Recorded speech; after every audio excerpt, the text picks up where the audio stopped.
Hey everybody, my name is Alex and welcome to the broth of most fun serious show on the internet.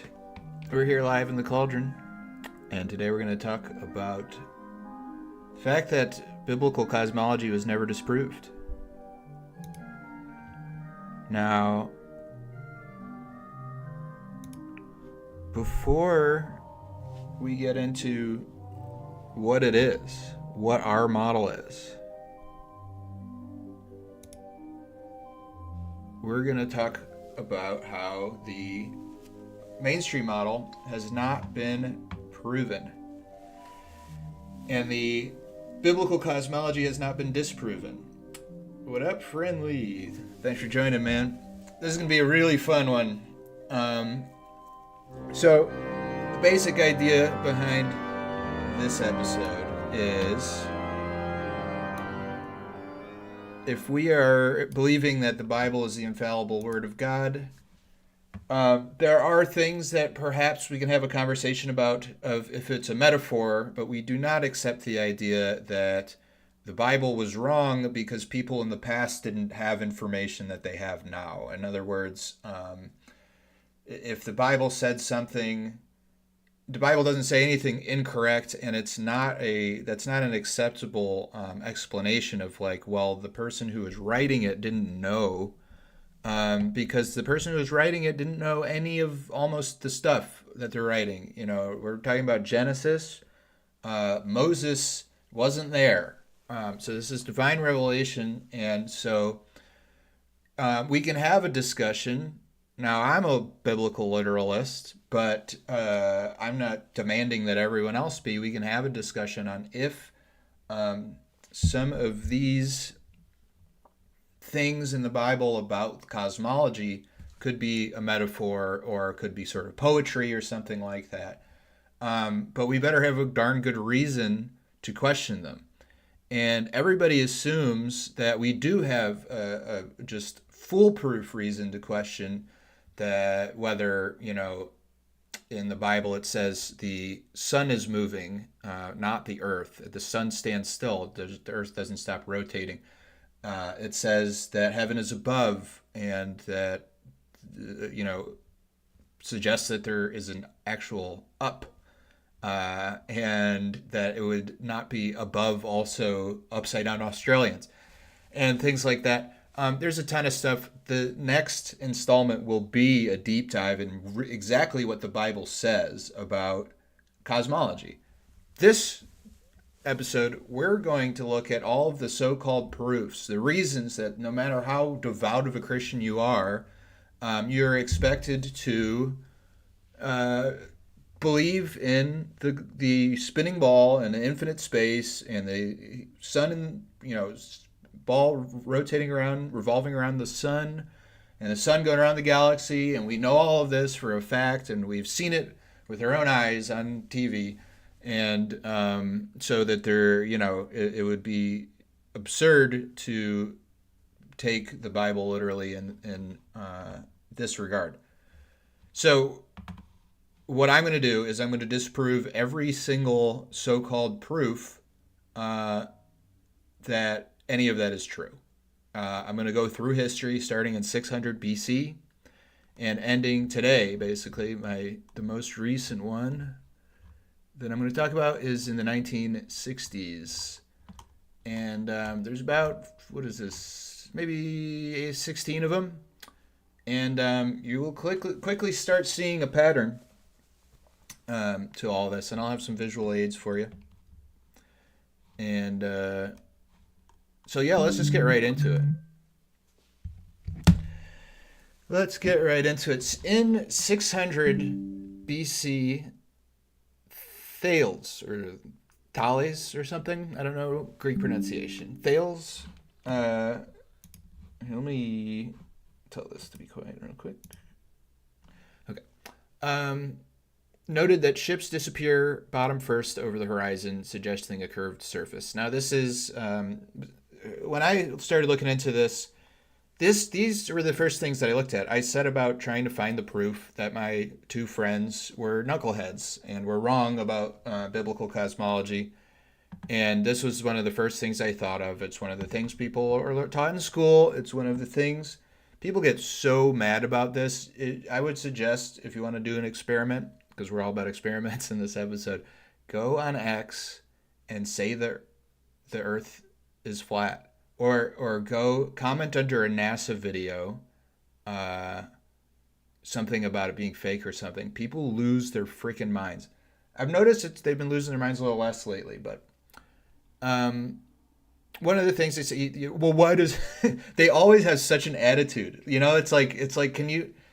To me, that's something that you notice. Like, people don't have the truth on their side, where they just have automatically like a shitty, aggressive, hostile attitude. But anyway, we're gonna look at we're gonna get into it. So a ship, uh, someone named Thales, apparently, like 2,600 years ago, was the first person to notice or to mention that ships disappear bottom first over the horizon because they're going. I don't know that he said it's because they're going behind a curve, but that's what the interpretation is. But they didn't have Nikon P1100X zoom rigs back then, and now we do. If you ever wonder why there's so much flat Earth stuff going around these days, the advent of this camera is a big part of it. Basically, this camera has unbelievable zoom, and it also, I believe this one has the ability to upload to the internet directly from the camera. And so between that and the internet, basically, it's all, what was hidden is coming to light. But here, take a look at this.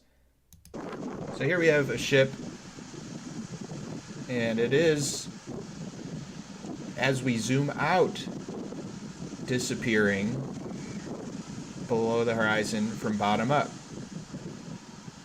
Not as it moved away from us, as we zoomed out. So if we zoom back in, if we were to zoom back in, we would see it reappear. That's extremely far distance of flat water that we're seeing that zoom in. So, yeah, that disproves that. Okay, so it's a whole nother topic of what is actually going on here. How far is it before the Earth starts to curve and blah blah blah. But this does show that it's not a matter of it going over the curve. It's going out of view, and when it does, it's because your view essentially collapses on the horizon. I'll do that. Play it one more time. So, watch it disappear. It doesn't get smaller and disappear. It doesn't just get smaller and disappear. It disappears into the horizon, and that is an optical effect. It has nothing to do with the geometry of the water. So that's 600 BC. 270, years later, Aristotle. He's a smart guy. By the way, I'm not claiming I'm smarter than Aristotle. What I'm we're talking about, do these proofs make sense? And I was taught what scientific method actually is. And one of the things that you learn is that you have to watch out for the assumptions you're making. And that's why you're not supposed to start with an end in mind, because you'll just assume that the reason for what you're seeing doesn't have any other explanation. And what I'm not saying is that Aristotle didn't know that. I'm saying we don't know what happened, but you and I can take a look at this, and we know that. So maybe Aristotle didn't really say these things. Are we sure that we're assuming that Aristotle existed? We don't need to assume anything about that to look at these arguments.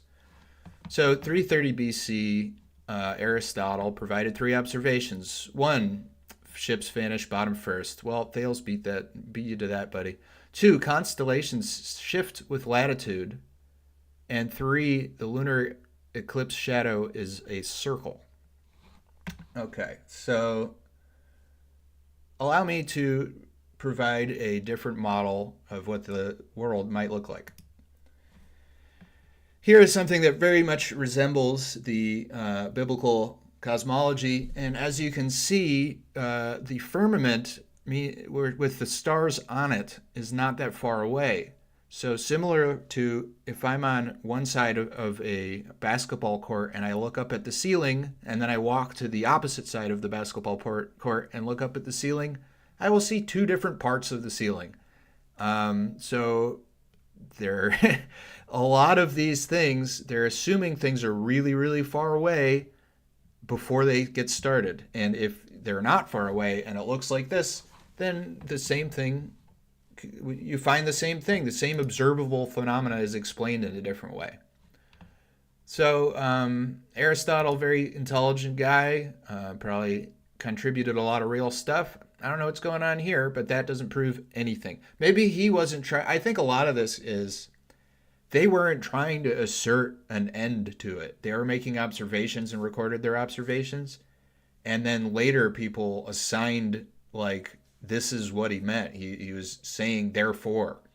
I'm not really sure, but I know that if I am in the North Pole and I look up, I'm going to see, in this model here, I'm going to see something different than if I'm in Southern Australia and I look up. So, you know, that's that.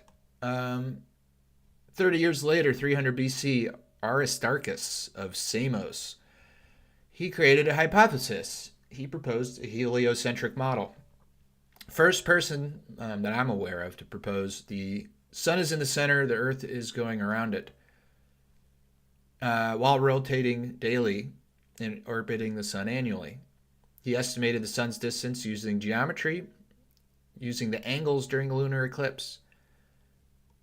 This supports the idea that Earth moves and spins, revolves around the sun, and that the sun is very far away. He estimated that the sun, using geometry, that the sun is 19 times farther away than the moon, and he had, obviously, in order to do this, he had to have an idea of how far the moon was. So the way he did this, and I don't have a good visual for this, but you high IQ visual guys will be able to picture this no problem.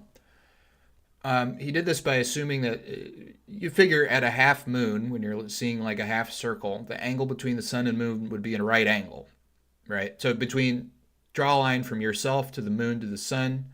Sun's at a right angle because it's hitting half of the moon. Makes sense? So he then calculated So then with trigonometry, if you have two pieces of information about a triangle, you can figure out the rest, right? If you guys took trig, you remember this. If you have the 90 degree angle, you would need to know some other angle or the distance of one of the lines in the angle. So you could know the distance from the sun to the moon, the earth to the sun, or the earth to the moon, or any of the other angles. So what he did is he calculated it using the distance of the earth to the moon. But how did he know the distance of the earth to the moon in order to get the distance of the earth to the sun? Well, he got their distance to the moon also by using geometry. I was learning about this today. It's funny how a lot of this stuff, it'll sound totally legit, but then you dig a little bit deeper. So how did he get the distance from the moon? Well, he used geometry observing the size of Earth's alleged shadow during a lunar eclipse. But thinking for just like 1 second about shadows, the size of a shadow depends on the distance between the light source and the object casting it. So I can demonstrate that.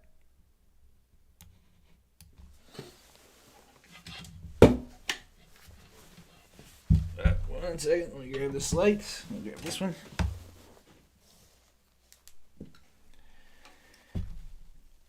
So on here, we can look at the size of the shadow. How close the light is to my hand changes the size of the shadow, not just how close my hand is from that. So just to sum this up real quick, he's trying to figure out how far the Earth is from the sun. He does so using geometry that includes a distance as a known value of the moon from the Earth. He calculated the distance from the moon from the Earth by looking at the shadow the Earth, he says, casts on the moon, which can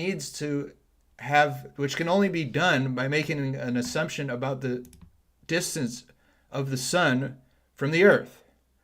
This is like classic circular reasoning. I'll say it one more time. To get the distance of the Earth from the sun, he used the calculation of the distance of the Earth to the moon, which he got by assuming the distance of the Earth from the sun. It's unbelievable. So Aristarchus, I'm fraud if he even existed. Friendly says Aristotle was smart and genuinely seeking the truth, but he was also wrong about the purpose of life being to pursue happiness. No wonder he was an Ayn Rand favorite. That sounds right. Yes, and we don't know, we don't know if he actually said any of this stuff for sure. We would have to look at, we can't assume that. We're starting from, this is like Elon talks about, starting from first principles. All right, so then we get to 240 BC, Aristophanes. This is a famous one. It is the stakes in the ground and the angles of the sun. Oh yeah, by the way, just jumping back to Aristarchus. The other thing he was doing was he's looking at the shadow during a lunar eclipse. He's assuming that this shadow is the Earth. To assume that this shadow is the Earth is already assuming a heliocentric model, that the sun can go behind the Earth and in between. We don't know what this is. And yeah.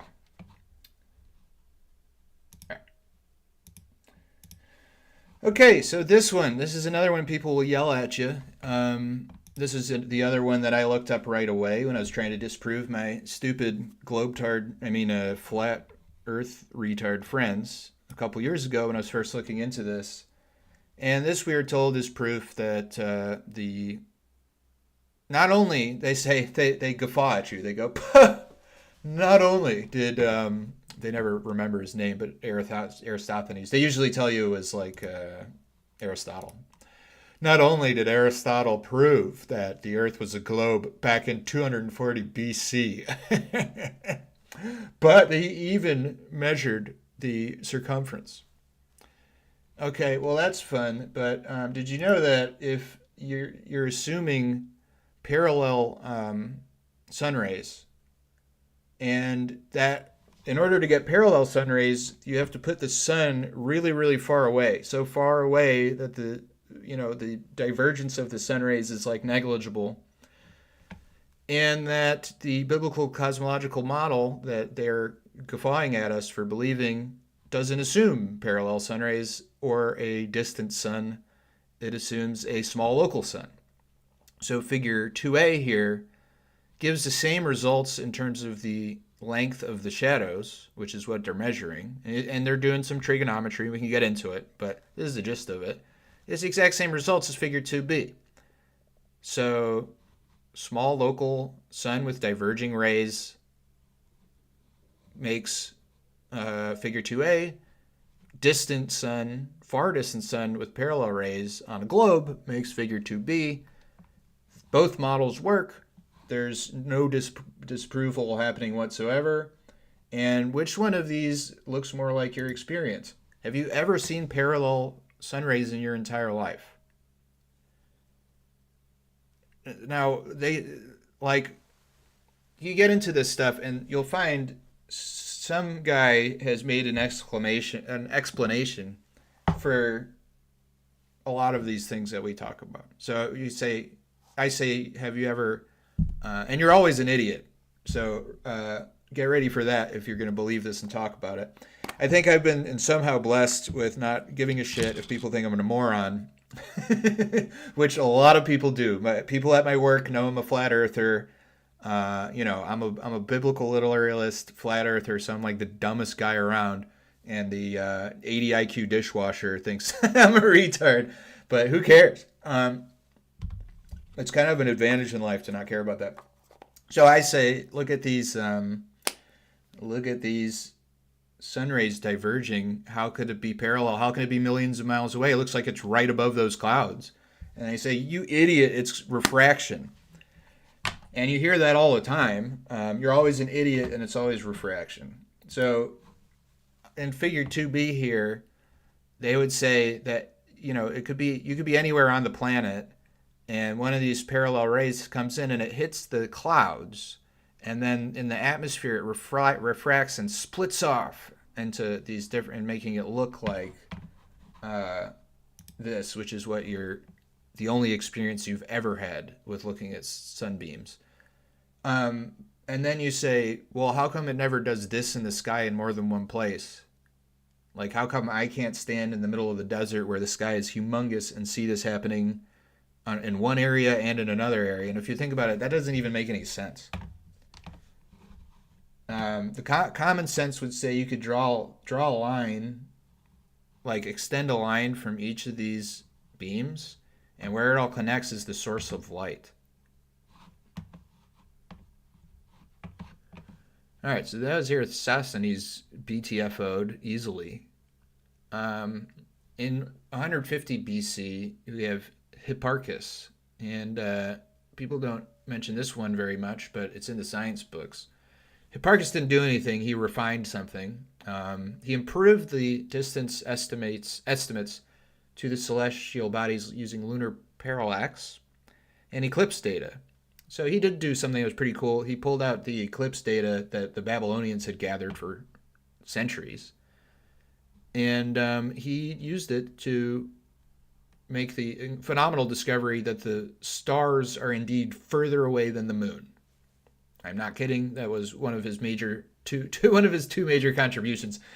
The other one, he basically took Aristarchus's flawed calculations about the lunar eclipse, which I already showed is not proof of anything, and he further refined it. He made the results more precise. Instead of broader estimates, he got more precise numbers. And this is a theme you will see as well. As history proceeds, they didn't get better at proving or disproving anything.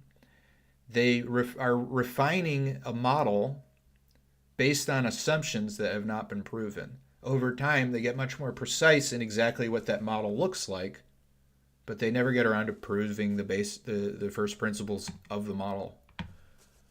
So we're going to see that again and again. In 150 AD, year 150 in our Lord, by the way, because I was just thinking about this. After death, Christ is our living God. In 150th year of our Lord, Ptolemy, smart guy, he refuted the whole globe thing, actually. He said if the Earth was spinning around at 1,000 miles an hour, we'd all fly off of it. And that was that. But he was an idiot, one of the smartest guys ever. Magellan, though, so that was 150 AD. For 1,300 years, Ptolemy was considered, what Ptolemy said stood. Literally, in 150 years after Christ lived, Ptolemy goes, hey, the thing's not spinning. We'd all fly off. That's ridiculous. And nothing happened after that. No smarter guy said anything that I could find until 1492, when the Spaniards kicked the Jews out of Spain and the Golden Age in Spain began, coincidentally. And Magellan, the great Magellan, sailed around the world, returning to the starting point, empirically confirming a globe Earth, right? Because you couldn't sail in a circle on a disc.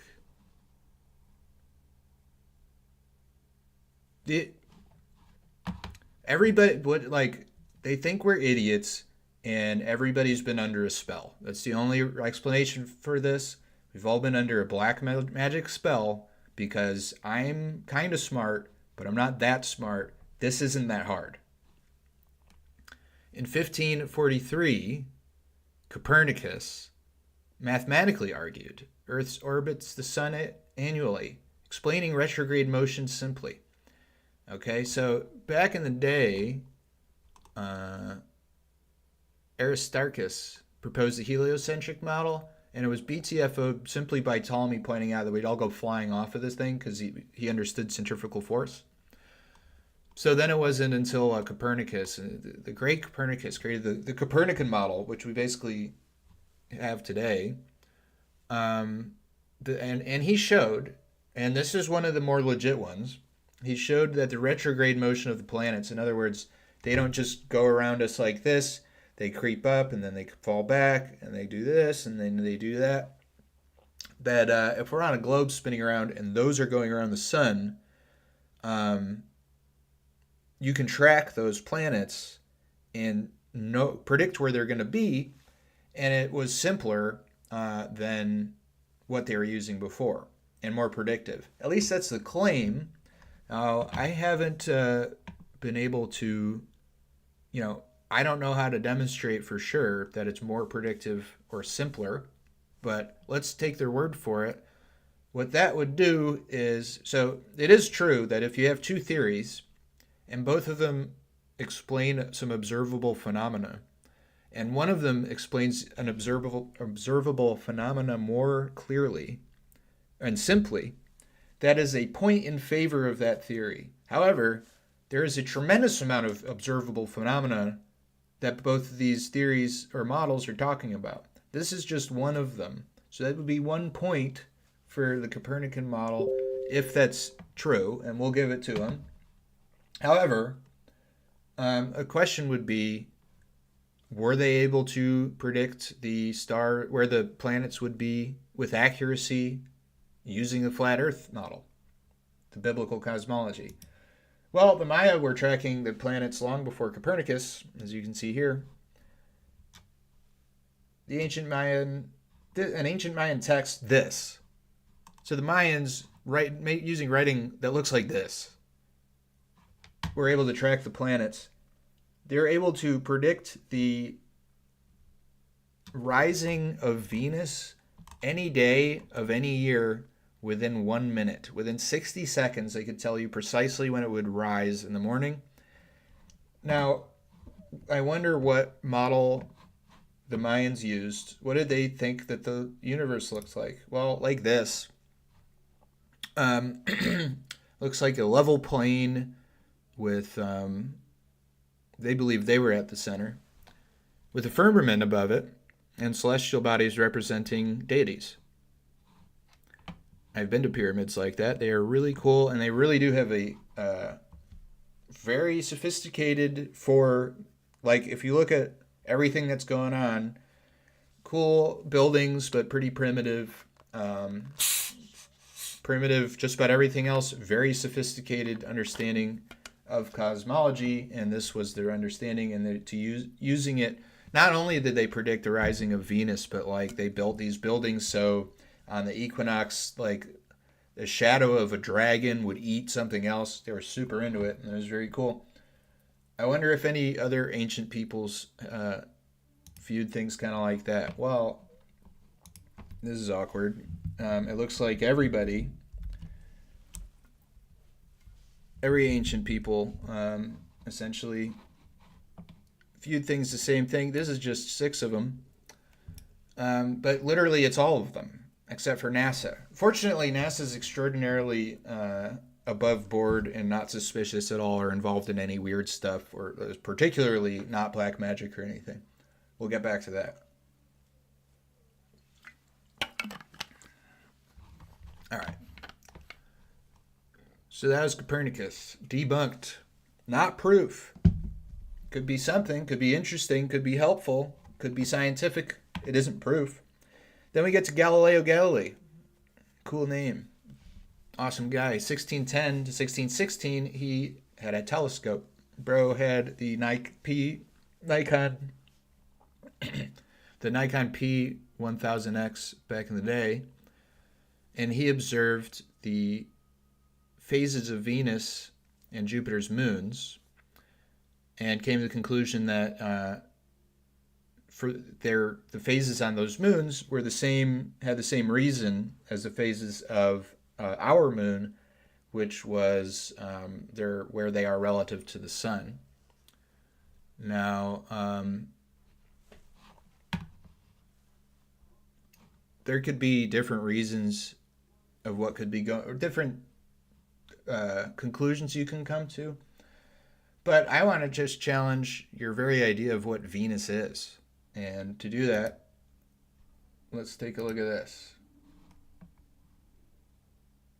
We have once again the famous Nikon P1000. So there's Venus in the sky. This is an amateur.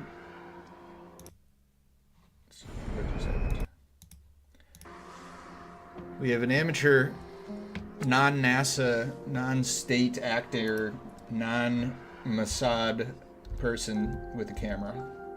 And they're zooming on Venus, and this is what it looks like. Let me fix this here. Here we go.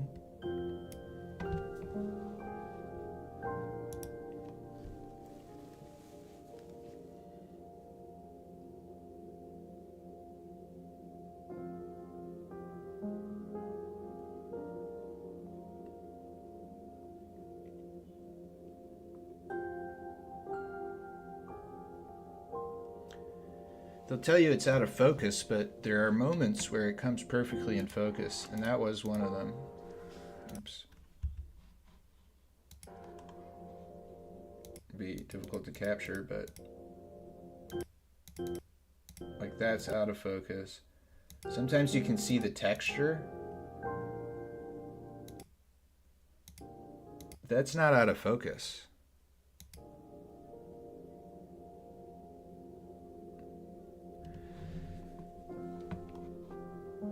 So according to what we observe, what we can test for ourselves, when we zoom in on planets, they're luminaries. That's not a spherical ball of gas. Mars does not look like a spherical ball of red dirt. They are lights. So something like that, I would not expect necessarily. Not that guy yet. I would not expect the behavior of it to. I wouldn't expect it to behave just like the moon's phases necessarily, but the moon is also not a ball of dirt either. But we'll get to that. In 1672, Giovanni Cassini and Jean Richter did a parallax measurement. They measured Mars's parallax from two locations, calculating the sun distance as 87 million miles. It also attempted stellar parallax to detect Earth's motion. This, we're told, proves that the sun is very, very far away and that the Earth is revolving around the sun. However, like all of these other experiments, they started with assumptions. He started with the assumption that stars are a fixed background. They do this a lot. They say the stars are so far away, even though they're trillions of light years further away or closer from each other, relative to each other, just act like they're just all on a blanket. Basically, they're assuming the firmament, but just putting the firmament super duper far away. They also, it also assumes the Kepler model. The Kepler model is a heliocentric model that has the Earth revolving around the sun. They also assume that Mars's orbit is accurate in the Kepler model. Kepler assumes heliocentrism. It assumes sun's gravity is the source of all motion, and it assumes fixed stars, and it assumes Earth's orbit. So, like I said, like the same pattern, it isn't proving anything. It is further refining a mathematical model, the assumptions of which are not questioned, are not proven, and alternate models are not disproven. But there's another, people shout gravity. If you're a flat earther, people will shout gravity at you. And Isaac Newton invented gravity. No, he came up with the theory of gravity. And what he said is that the same force that makes things fall down And they tell it to you as if the people before Newton had no idea why things fall down. You know, they'd say like, I don't know, why did it happen? You know that it's like they were already building. They are built St. Peter's Basilica hundreds of years before they figured out why things fall down. And we'd still be lost to this day. Thankfully, an apple hit Isaac Newton in the head, and then he was like, "Oh, I get it. The same thing that's responsible for the apple hitting my head is responsible for the Earth revolving around the sun and the moon revolving around the Earth." Except that doesn't prove anything. He's already assuming that those things are true. He just made up gravity. That's all he did. And what was I going to say? Well, and gravity's still a theory. People will be like, dude, that's like saying gravity doesn't exist. Meaning, like, you think that if you walk off a cliff, then you're not going to fall. Relative density is the name for why you fall off of a cliff. Your body is more dense than the air. It will fall until you hit something that's more dense than your body, like the ground. That if you land in the water, depending on what's more dense, your body or the water, you'll float or sink through the water. But fortunately, science proved that gravity is real and we understand it and what it is, as demonstrated by this genius. Let's see. Neil deGrasse Tyson answered the question, what is gravity? To say, what is it? I think Einstein, in an Einsteinian answer, we would say gravity is the curvature of space and time. And objects will follow the curvature of space-time, and we interpret that as a force of gravity. That's probably the best answer I can give to a what is gravity question, or why. All right, let's let's play. This is the best answer we could give of what is gravity. Here, you ready for it? We would say gravity is the curvature of space and time, and objects will follow the curvature of space-time, and we interpret that as a force of gravity. That's It's like space and time. They're like not different things. Whoa, this is like crazy. Space and time are like one thing, and it's like a blanket, and it's like curved. It's like at the Natural History Museum where you put the penny in and it goes around and around and around, and then at the bottom it goes like that. So like, duh. There's he hates that that's the best answer he could give. There's a clip, I couldn't find it just now, but there's a clip of him. Someone goes, "What is gravity?" And he's like, "We don't know. Next question." We don't know what gravity is. There's not one force that is. At least there's no proof that there's one force that makes the Earth go around the sun and also an apple fall into your head. It's fake. An apple falls in your head because it's more dense than the air and less dense than your head. Otherwise, you go right through your head. Then we have James Bradley's brilliant aberration of light experiment. All right, I'm getting a little cocky here. Maybe it was brilliant. He took a telescope. He pointed it perfectly straight up, the best he could measure in 1728. And he tracked stars at the same day and time year after year and found that they would be slightly not in the same spot at the same time, same day, the next year. And he tracked it long enough to see a pattern there. And what he said is he actually aimed to measure stellar parallax, but he didn't find any. You'd think that he might find stellar parallax. That's a different topic, but he didn't find it. What he found is this effect called an aberration of light caused by Earth, and he said this is caused by Earth's motion combining with light's finite speed, similar to how rain appears to be slanted even when it's falling straight down if you're running through it. Excuse me. So we're told that this supports and further proves that the Earth is moving and spinning, revolving around the sun. However, it starts with the assumption that the Earth is moving. This exact same effect you could expect if the Earth was still and the stars were rotating above it, which is what the biblical cosmology tells us.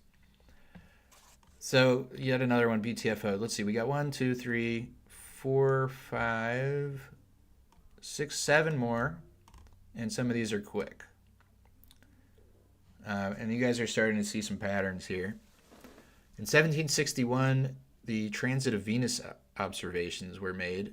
I forget who did this. I didn't find the information, but the transit of Venus is Venus. You could see Venus going across the sun. So at least that's what they're claiming it is.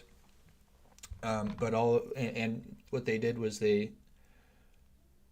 said they used the parallax to show that the distance to the sun is 95 million miles, supporting that the sun is really far away, not a local small sun. But it assumed the Kepler's heliocentric model before it started. Basically, everybody's assuming that that is correct, but nobody bothered to prove it in the first place. Friedrich Bessel, stellar parallax experiment, measured a tiny shift in a star's position over 6 months.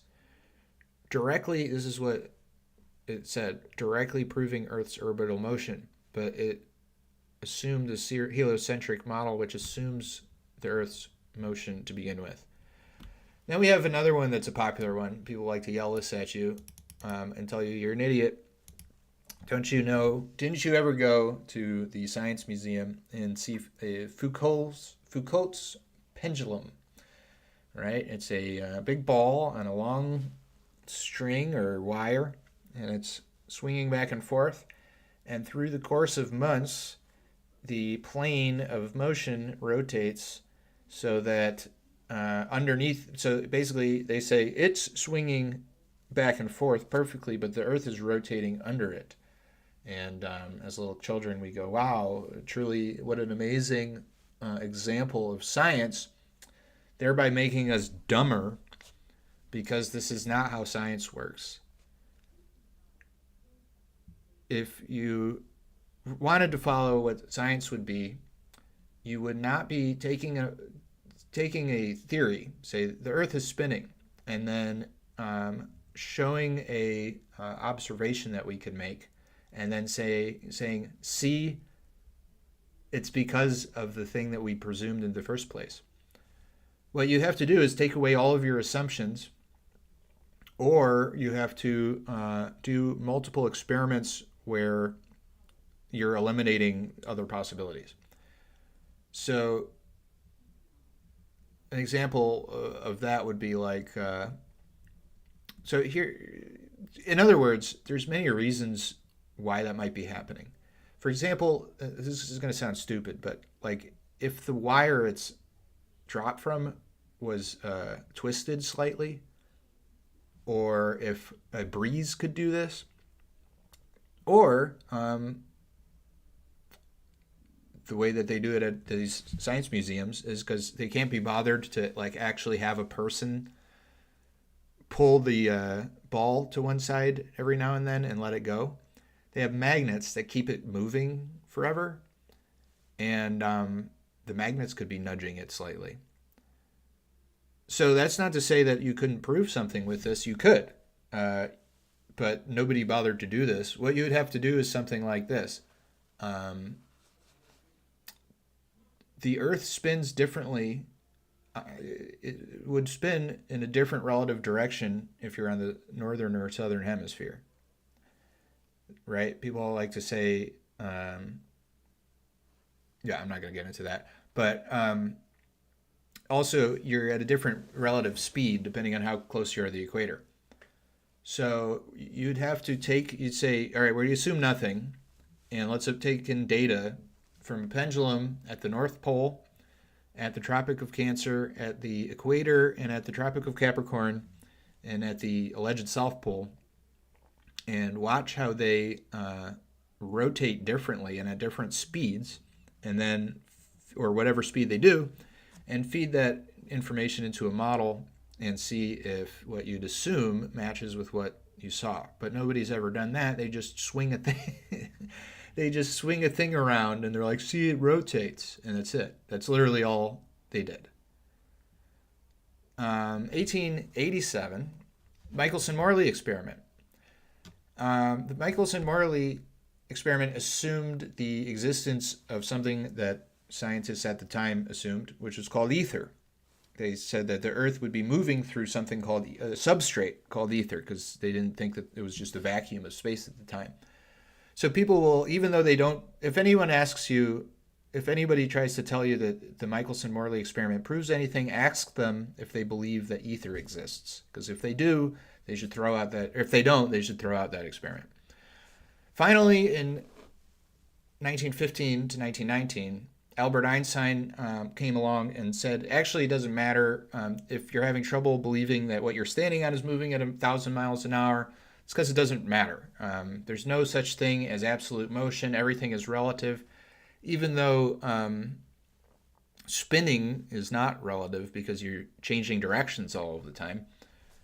People say, well, if you're in a car and you're going perfectly straight and you're not accelerating or decelerating, then you don't feel it, and that's why you don't feel it. But if you're spinning around and then the thing that you're on that's spinning around is revolving around something, there's a lot of directional change here. And if you are driving and you're going perfectly straight, but you turn the wheel very slightly, you most definitely feel it.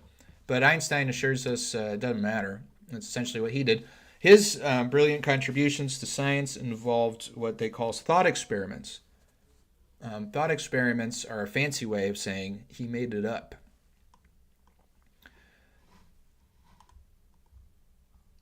Next, we have satellite imagery. All right, very, very trustworthy people have assured us that video and photos we've seen are proof. And with that, in the spirit of that, I would like to show you absolute proof that humans and dinosaurs existed at the same time. Fences are failing all over the park. Yeah, that's nice. Wanna go? An adventure. Look out! Down! I can't get Jurassic. And there you have it. Absolute proof that dinosaurs and humans existed at the same time. Finally, the 1960s to the present, we have radar and spacecraft measurements. The extremely trustworthy and not weird at all or suspect group at NASA, the wholesome folks at NASA, assure us that all of the data that they're showing us, since we can't collect this data ourselves, is true and accurate. And let's just look at Wikipedia. Jack Parsons, American rocket engineer who worked for NASA, just to show that these people aren't weird or as I mentioned at the beginning, we're bewitched because this isn't very hard. There's a spiritual veil over our eyes. But don't worry. He was an American rocket engineer, chemist, and Thelemite occultist. Candace Owens has gone into this in more depth, and she talks about the book Chaos, the history of the 1960s.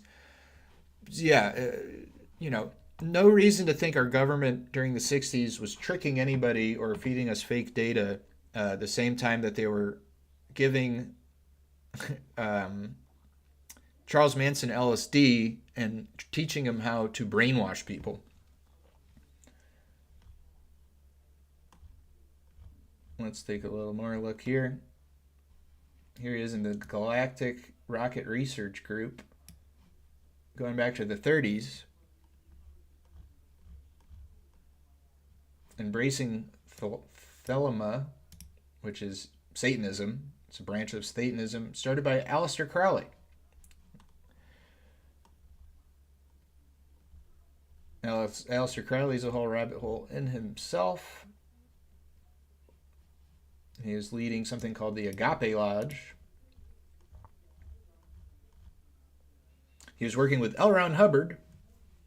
It's a very trustworthy individual as well. This is just Wikipedia. Then he lost his FBI clearance because of the Red Scare, meaning that he was a communist. And they don't lie to people. And that is one of the founding members of NASA. Here, let's see his, because I don't want to get this wrong. Let's see his exact relationship to. No, I want to search this.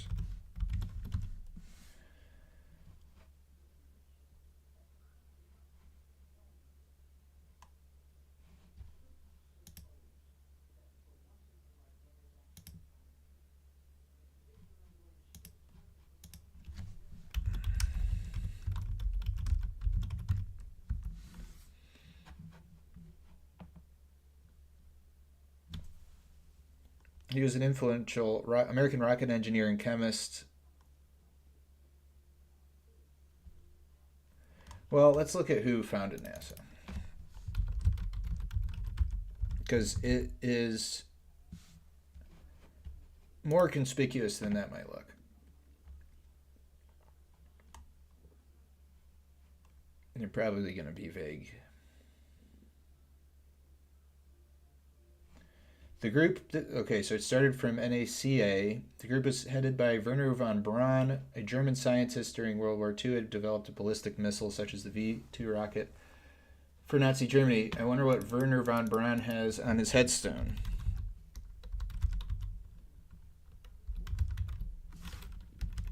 Other people wonder too. Let's see.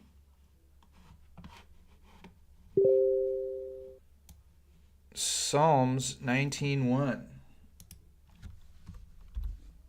Let's see what that is.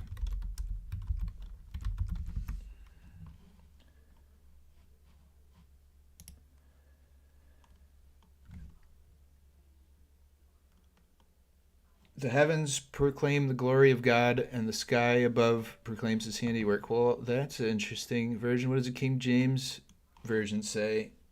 Usually a better translation. The chief musician, a psalm of David, the heavens declare the glory of God, and the firmament showeth his handiwork. This firmament, that is, where'd it go? This, the dome. I wonder why he put that on his headstone. All right, so we're almost done here. Oh yeah, so one last thing about NASA, the good trustworthy people on NASA. Here's what the good trustworthy people on NASA show us as real footage from their own archive of the lunar, more proof, by the way. This is absolute proof, so I'm an idiot, that we went to the moon and landed on it and then left. 4 days, push. Mission arm is ascent. Okay, I'm going to get the pro. 99, proceeded, 3, 2, 1, ignition. Right away, Houston. Vector grid. Ag side. Pitch over. Roger, you have good thrust. Now that made sense when people were watching on like a 15-inch black and white TV. Okay. Who's filming? 308, your number. Okay, coming through 1,500 feet, and H dot looks good. Who is filming this? Elon, go save this man. All right. So that concludes the debunking of every single so-called proof of that biblical cosmology is wrong, and why you need to toss out what the Bible says, no matter how. Guys, this is all just the psyop to make right-wing people look dumb. Okay, this is everything that I'm doing right now is the proof is I'm half Jewish, and everything I just showed you is a anti-white psyop, and the whole point of everything that I'm doing here is to make people who think that viruses don't exist and Hitler was the good guy, look ridiculous. Okay, that's the actual point of all of this. I'm going to read a tweet I made the other day.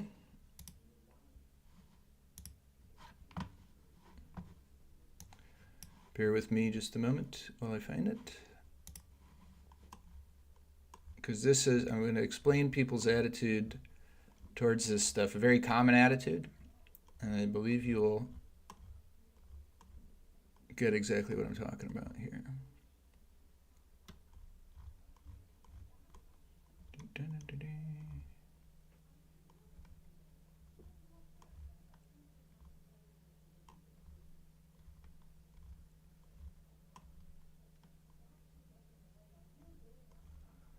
Getting close.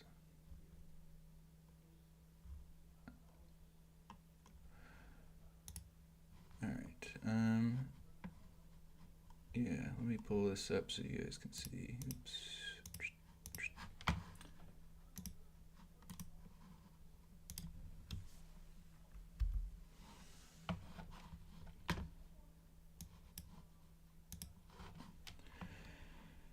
All right, so I'm responding to this video of Venus. Now, I showed you that other one because I wanted you to see them zoom in so you know that this is what they're seeing. Flat Earth Zone says you can't land on a roaming luminary. The wandering stars aren't physical places. No one is landing on them ever.